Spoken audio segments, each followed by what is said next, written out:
রেশাদ কি তাহলে এবার ফাতেমাকে তার কাছে নিয়ে আসবে? কি ঘটবে ২১ নম্বর পর্বে? আর দুনিয়া টাকার গোলাম নাটকের ২১ নম্বর পর্ব কবে, কয়টায় এবং কোন চ্যানেলে রিলিজ করা হবে তা জানতে পারবেন এই ভিডিওতে। তাই ভিডিওটি শেষ পর্যন্ত দেখুন। আর আপনারা যারা এখনও আমাদের চ্যানেলটি সাবস্ক্রাইব করেননি, তারা অবশ্যই ভিডিওটিতে একটি লাইক দিয়ে চ্যানেলটিকে সাবস্ক্রাইব করে পাশে থাকা বেল আইকনটি অন করে দিবেন। তো গাইজ ২১ নম্বর পর্বে শেজাদ মন্ত্রীকে নিয়ে যখন বস্তিতে যাবে, তখন মন্ত্রীর গায়ে জুতা ছুঁড়ে মারবে এক ব্যক্তি।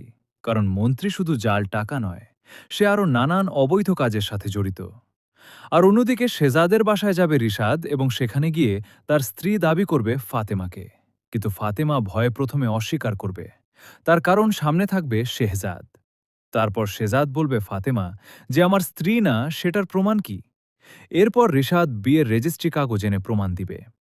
তো গাইজ দুনিয়া টাকার গোলাম নাটকের ২১ নম্বর পর্ব রিলিজ করা হবে ২ আগস্ট, অর্থাৎ আগামী ২ আগস্ট রবিবার ঠিক দুপুর ১২টার সময়, শুধুমাত্র প্র্যাঙ্কিং এন্টারটেনমেন্ট ইউটিউব চ্যানেলে।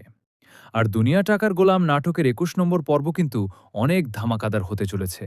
তাই এই ধামাকাদার ২১ নম্বর পর্বটি দেখার আমন্ত্রণ জানিয়ে ভিডিওটি এখানে শেষ করছি। সবাই ভালো থাকবেন, সুস্থ থাকবেন।